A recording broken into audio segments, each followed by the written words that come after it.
Welcome to Gender Gap Science, where we uncover gaps between men and women that often go unnoticed, ignored, or even avoided by the mainstream media in our modern culture.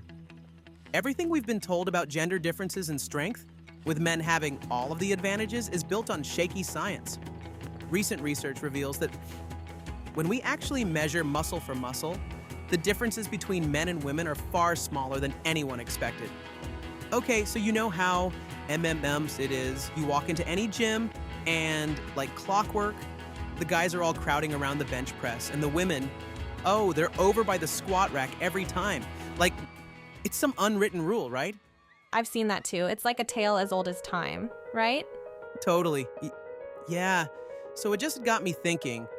We keep thinking men are stronger than women, but is that true of lower body strength? That's fascinating. Wait, what kind of research are we talking about here? What's the scoop? So, this turns out when you actually adjust for lean muscle mass, the difference in lower body strength between men and women pretty much disappears. Men and women are equally strong, and in fact, women may have some hidden advantages when it comes to lower body strength over men that we did not know of. So, a groundbreaking 2021 study in the Journal of Functional Morphology and Kinesiology found something pretty surprising. When they controlled for lean muscle mass instead of total body weight, there were virtually no differences between men and women in squat strength, deadlift performance, or even jump height.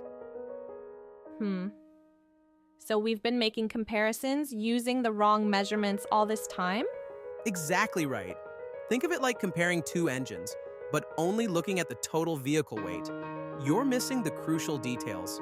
The real story emerges when we look at the actual muscle tissue doing the work. So what about women having naturally stronger lower bodies? Is that a thing? So as we mentioned, we are not comparing total body weight, but lean muscle, so the strength of muscle fibers. But women do have some factors at play that can help them develop stronger lower bodies. Well, there are three fascinating factors at play here. First, women can typically handle more training volume in their lower body workouts.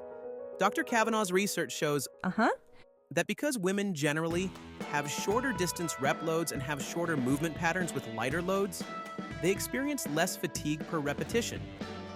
There is less neurological and structural fatigue, and thus they can work out their lower limbs more efficiently. So one of the big things is training volume. Because women are often lifting lighter loads at shorter movement patterns relative to their body weight, they can actually handle a lot more reps and sets. Right? Like, especially when it comes to leg day. That's pretty interesting. Plus, think about it, the barbell travels a shorter distance for someone with shorter limbs, right? So it's like built-in efficiency. When you're moving the weight a shorter distance, your brain and muscles don't fatigue as quickly. It's less wear and tear on your system. Interesting. So I'm basically getting more bang for, my buck during leg day. That's kind of awesome. It's exact. It's not just about raw power.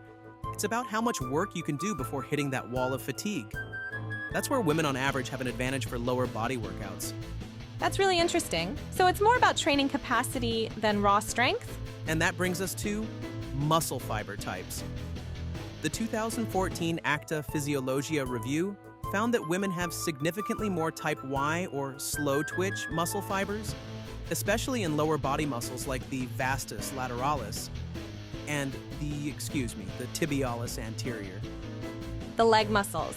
These are the quads and the front lower leg muscles, then where women have more of these type 1 muscle fibers than men do. Could you break down what that means for actual performance? So these slow twitch fibers are endurance powerhouses. They're great for sustained activity. Men tend to have more type 2 fast twitch fibers, which are better for explosive movements and heavy lifts.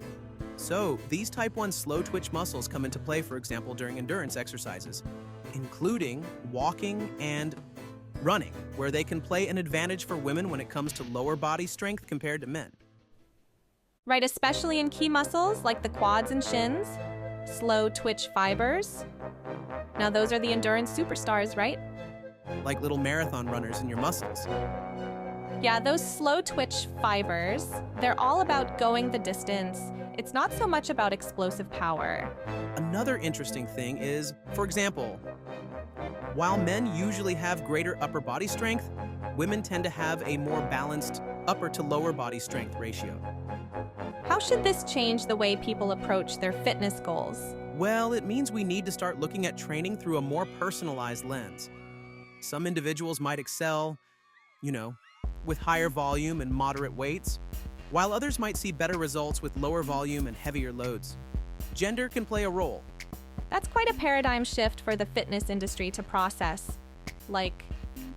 So is the biggest takeaway here that when we take lean muscle mass into account, men and women are basically equal in terms of lower body strength? Is that what all this boils down to?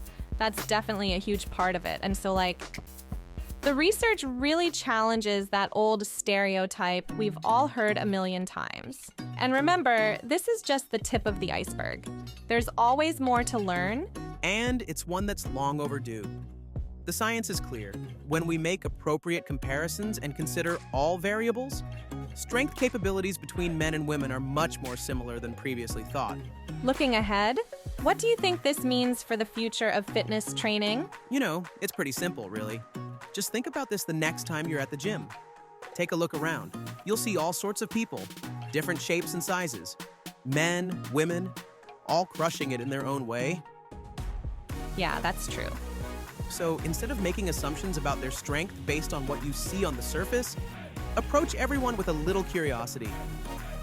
To our listener, we hope you've learned something new today. Today we found there is no gender gap when it comes to lower body strength comparisons between men and women when adjusted for lean body mass. And in fact, women have some hidden advantages for working out their lower body compared to men. Wow. Check back for another episode of our favorite subject, gender gaps.